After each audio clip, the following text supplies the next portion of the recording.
الحمد لله رب العالمين والعاقبة للمتقين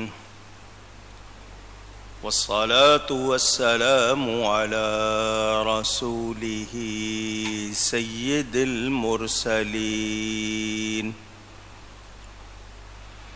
رحمة للعالمين شفيع المذنبين سيد الأولين والآخرين سيدنا ومولانا محمد رسول رب العالمين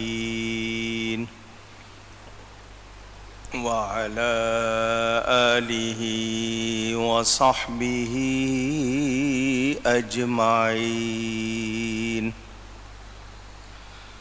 أما بعد فأعوذ بالله من الشيطان الرجيم بسم الله الرحمن الرحيم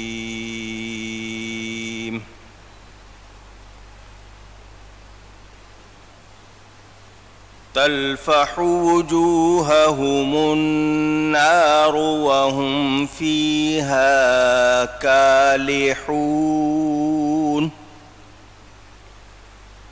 ألم تكن آياتي تتلى عليكم فكنتم بها تكذبون صدق الله العلی العظیم۔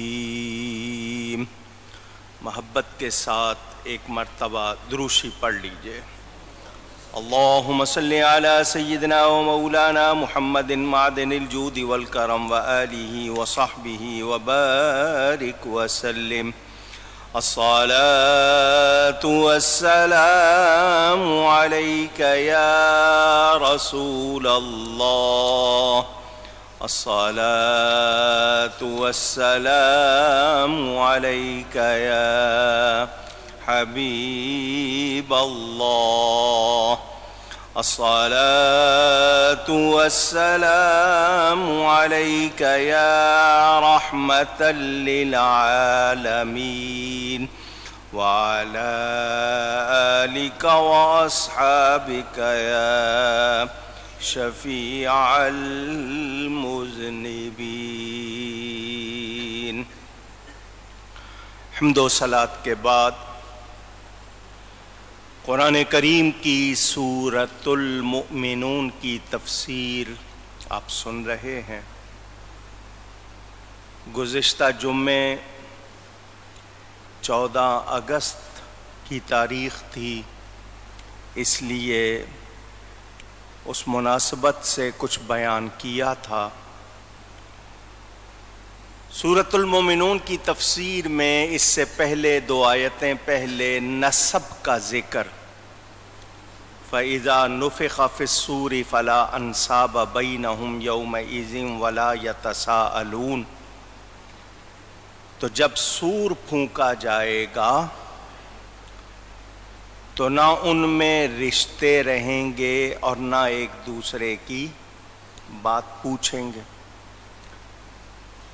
نسب اور انساب کے حوالے سے میں نے کچھ باتیں آپ تک پہنچائی ہیں، اس حوالے سے 1-2 باتیں اور پھر تفسیر کا بیان آگے۔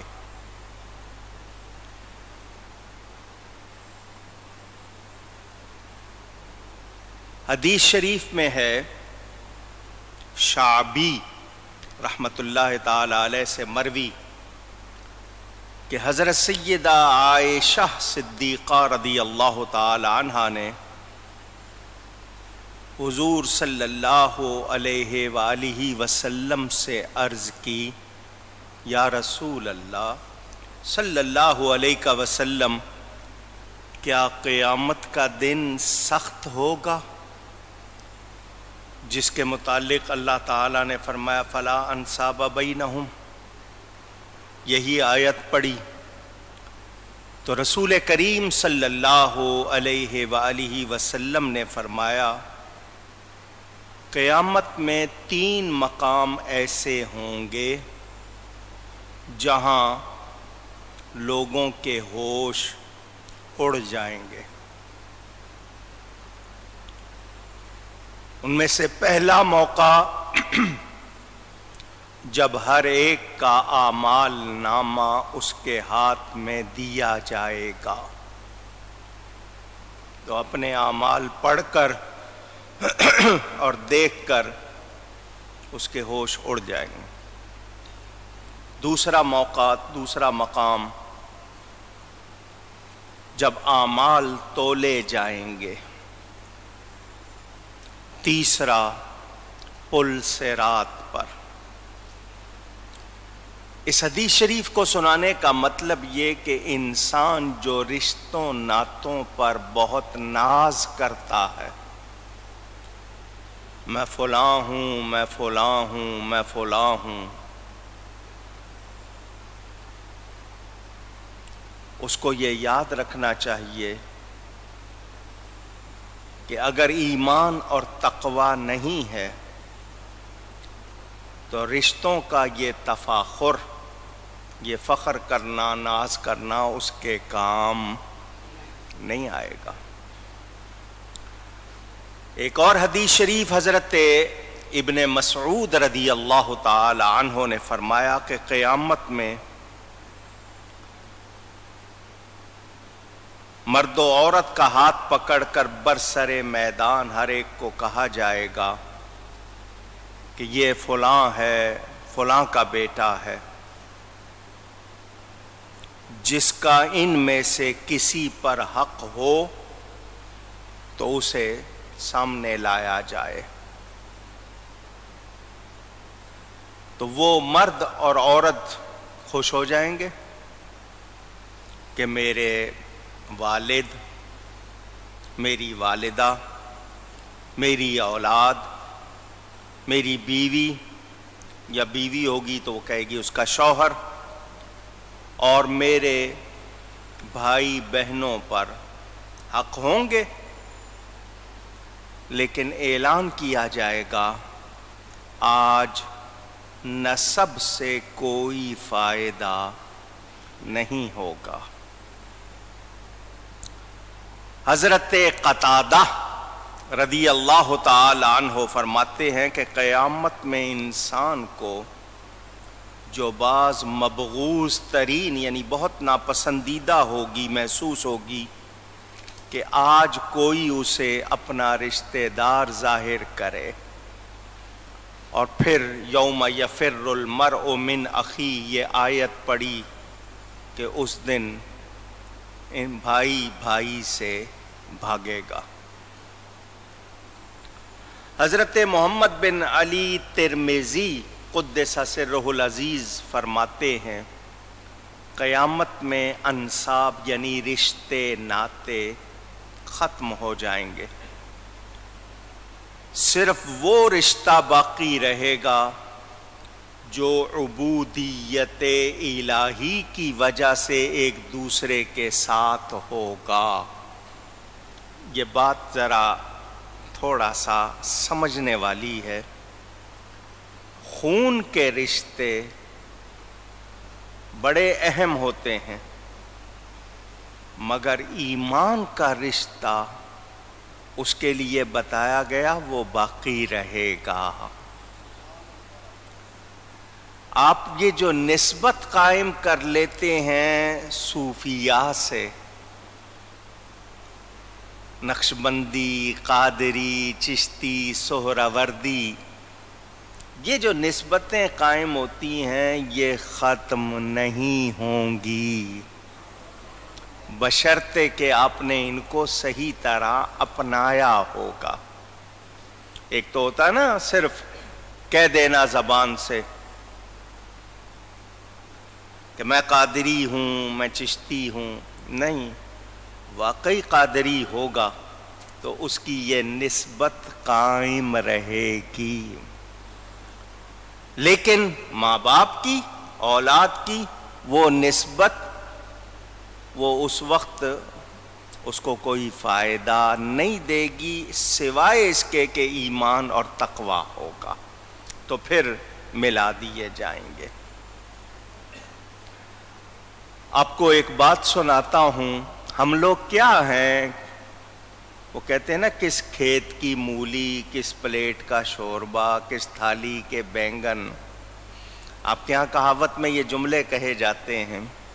آئیے آپ کو ایک ہستی کی بات سناؤں۔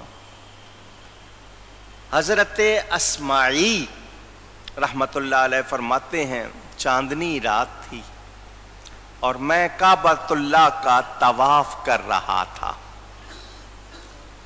اچانک میں نے ایک بہت غمگین آواز سنی۔ وہ اس آواز میں اتنا درد تھا کہ میں اپنا کام چھوڑ کر اس کی طرف متوجہ ہو گیا۔ آگے بڑھ کر دیکھا تو ایک بہت خوبصورت نوجوان کعبہ معظمہ کے پردوں سے اپنے آپ کو لپٹائے اور ان کو تھامے کہہ رہا تھا، یا اللہ اس وقت لوگ سو گئے، ستارے جو چمک رہے ہیں ان کی چمک ماند ہو گئی، تو ہی مالک و حی و قیوم ہے۔ دنیا کے بادشاہوں نے اپنے دروازے بند کر دیے، ان کے دروازوں پر دربان پہرا دے رہے ہیں، اور انہوں نے مانگنے والوں کے ڈر سے، آنے والوں کے ڈر سے پردے لٹکا دیے، لیکن تیرا دروازہ کھلا ہوا ہے، تیرے دروازے پر کوئی پابندی نہیں ہے۔ میں تیرے دروازے کا مانگنے والا ہوں، اگرچہ گناہگار ہوں، فقیر ہوں، مسکین ہوں اور قیدی ہوں، مگر تیری رحمت کا امیدوار ہوں، اس لیے کہ تو ارحم الراحمین ہے، سب سے زیادہ رحم کرنے والا۔ پھر اس نوجوان نے اشعار پڑھے عربی میں، ان کا ترجمہ سناتا ہوں۔ اے وہ ذات جو اندھیروں میں بھی سب کی سنتی ہے، اور اے دکھ اور درد کو دور کرنے والے رب، میرے تمام ساتھی میرے گھر ارد گرد سو گئے، مگر اے حی و قیوم تجھے نیند نہیں آتی، تو نہیں سوتا۔ اے پروردگار عالم میں تجھے پکار رہا ہوں، تو میرا مولا، میرا سہارا ہے، میرے اس رونے پر مجھ پر رحم فرما، تجھے واسطہ تیرے اس حرم کا، تیرے مقدس گھر کا، تو غفور الرحیم ہے مجھ پر، مہربانی فرما اور میری بخشش فرما دے، مجھے معاف فرما دے، اے سب سے بڑھ کر عطا کرنے والے، مہربانی کرنے والے۔ اگر کوئی مجرم تیری معافی کی امید نہ رکھے تو اے اللہ تیرا کرم گناہ گاروں کے سوا کس پر ہوگا؟ اگر گناہ گار کو ہی تیری رحمت نہ ملی تو کس کو ملے گی؟ اس کے بعد اس نوجوان نے آسمان کی طرف منہ اٹھایا اور کہا، یا اللہ اگر میں تیری فرما برداری کرتا ہوں تو یہ بھی مجھ پر تیرا احسان ہے،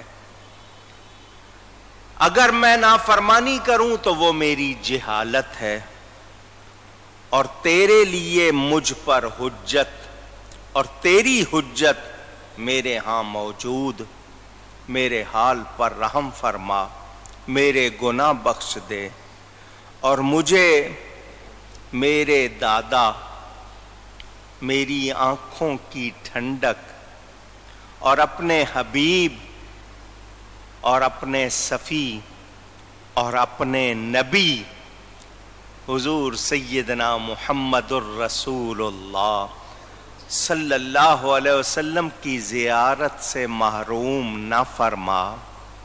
پھر اس نے کچھ اور شعر پڑھے، اے وہ ذات جو ہر سختی میں کام آتی ہے، میں نے اپنے دکھ کا تجھ سے شکوہ کیا ہے، تو میری شکایت پر رحم فرما۔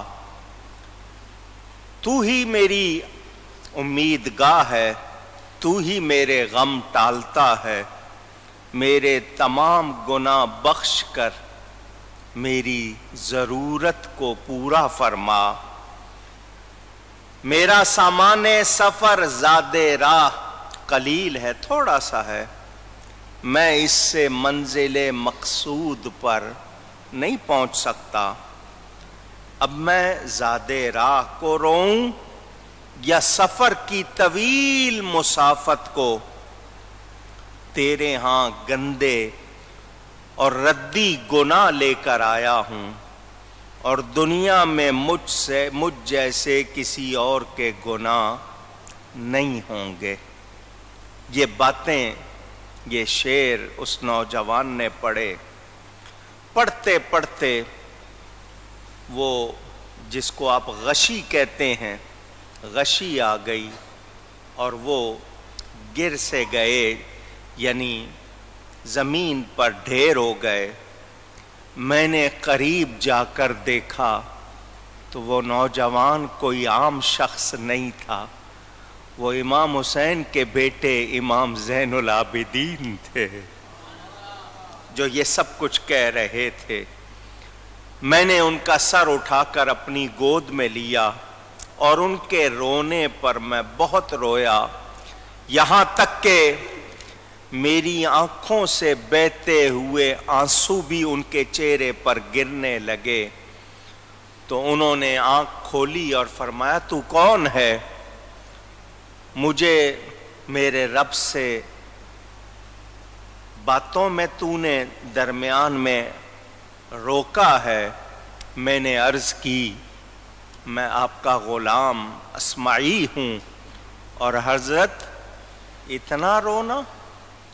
آپ کی تو شان میں قرآن کی آیتیں اتری ہیں، آپ تو نبی پاک صلی اللہ علیہ وسلم کے اہل بیت میں سے ہیں، خاندان رسالت کے مقدس فرد ہے، آپ کے ذریعے تو ہم اپنی بخشش کا سامان کرتے ہیں۔ تو وہ میری باتیں سن کر اٹھ کر بیٹھ گئے اور فرمایا، اے اسماعی، کیا تمہیں معلوم نہیں کہ اللہ تعالیٰ نے جنت فرما برداروں کے لیے بنائی ہے، نافرمانوں کے لیے نہیں بنائی؟ بھلے وہ حبشی غلام ہوں، کہنا ماننے والے ہوں، ان کے لیے ہے، اور نافرمان بادشاہ ہوں، قریشی ہوں، ان کے لیے نہیں ہے۔ کیا تو نے نہیں سنا؟ اور اس کے بعد یہی آیت پڑھی کہ قیامت کے دن رشتے ناتے نہیں رہیں گے۔ یہ ان کی عاجزی تھی اللہ کی بارگاہ میں۔ اور میرے آپ کے لیے تعلیم کہ وہ شہزادہ رسول ہو کر، اتنے مقدس ہو کر اتنی عاجزی کرتے ہیں، ہمارا کیا حال ہے؟ آج سادات یا دوسرے خاندانوں کے لوگ اگر اپنے نسب پر صرف فخر کرنا سیکھیں اور فرما برداری اللہ کی نہ سیکھیں تو بتائیے کیا یہ اچھی بات ہوگی؟ پوچھ رہا ہوں آپ سے۔ اگر کوئی اپنے آپ کو اچھے خاندان کا کہتا ہے تو اس کا عمل تو اور زیادہ اچھا ہونا چاہیے۔ اس حوالے سے مجھے اور آپ کو سوچنا چاہیے۔ آپ نے مجھ سے نسب کی تفصیل سنی، نسب کسے کہتے ہیں، اس نسب کو جاننا کتنا ضروری تاکہ حقوق ادا ہو سکیں، شرعی مسائل جو جاننا ضروری ہیں وہ معلوم ہو سکیں۔ مگر ہم نے آج تک یہی سنا اور دیکھا ہے، بہت کم لوگ ہیں جو عمل کے میدان میں ہیں، زیادہ تر لوگ اپنے نسب پر فخر کرتے ہیں، ان کو اس فخر سے فرصت نہیں ہے۔ تو یاد رہے، اللہ والوں نے یہ دکھایا کہ اگر ان کی نسبتیں محترم ہیں تو ان کے کام اس سے زیادہ اچھے ہیں۔ اب میں آپ کے سامنے پھر ایک بات رکھتا ہوں۔ سیدنا امام حسین رضی اللہ تعالی عنہ نواسہ رسول ہے، اور صحیح حدیثوں کے مطابق حضور صلی اللہ علیہ وسلم کی اصلی اولاد ایمان والی دوزخ میں نہیں جائے گی، یہ بھی ثابت۔ میں پوچھنا چاہتا ہوں، حضرت امام حسین یا امام حسن، یہ دونوں نواسے جن کی آگے اولاد حسنی حسینی سادات کہلاتے ہیں، ان دونوں ہستیوں کا کیا حال تھا؟ نماز کے حوالے سے، تقوی کے حوالے سے، صدقہ و خیرات کے حوالے سے، نیکیوں کے حوالے سے، علم و عمل کے حوالے سے۔ بلکہ سیدنا امام حسین نے کربلا میں جو قربانی دی وہ بھی تقوی کے لیے، ورنہ تقوی کے اصول مٹ جاتے۔ انہوں نے وہ قربانی دی کہ دین کے نظام میں معمولی سا بھی فرق نہ آئے، اور آج سید کہلانے والے پرواہ نہ کریں۔